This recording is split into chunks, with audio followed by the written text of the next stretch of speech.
Hi friends, இன்றைக்கி நம்ம பார்க்க போகிற பழமொழி ஆடி காற்றில் அம்மியும் பறக்கும். நம்ம பெரும்பாலும் என்ன நினச்சிட்டு இருக்கோம்னா, ஆடி மாத காற்று பலமாக இருக்கும், அந்த காற்றுல அம்மிக்கல்லே பறக்கும் அப்படின்னு சொல்லி நம்ம நினச்சிட்டு இருக்கோம். பட் அதுக்கான பொருள் அது இல்லை. ஆடி மாதத்தில் எந்த கல்லும் பறக்காது. ஆடி காற்றில் அம்மியும் பறக்கும் கிடையாது. அது ஆடி காற்றில் அம்மையும் பறக்கும் என்பதே பொருள். அது என்ன அர்த்தம்னு கேட்டிங்கன்னா, ஆடிக்கு முன்னாடி சித்திரையும் வைகாசியும் வரும். இந்த 2 மாதமே கத்திரி வெயில் உள்ள மாதங்கள். இந்த வெயிலின் தாக்கம் தாங்காமல் பூமி சூடாகும்.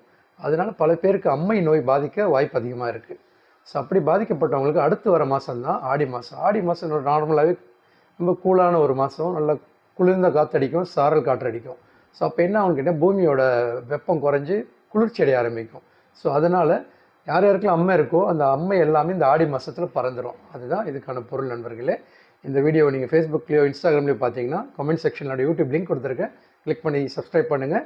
யூடியூப்பில் பார்த்தீங்கன்னா என்னோடய லிங்கை கிளிக் பண்ணி சப்ஸ்கிரைப் பண்ணுங்கள். அப்போ தான் நான் போடுற வீடியோ உங்களோட சேரும் நண்பர்களே. தேங்க்யூ. இப்ராஹிம்.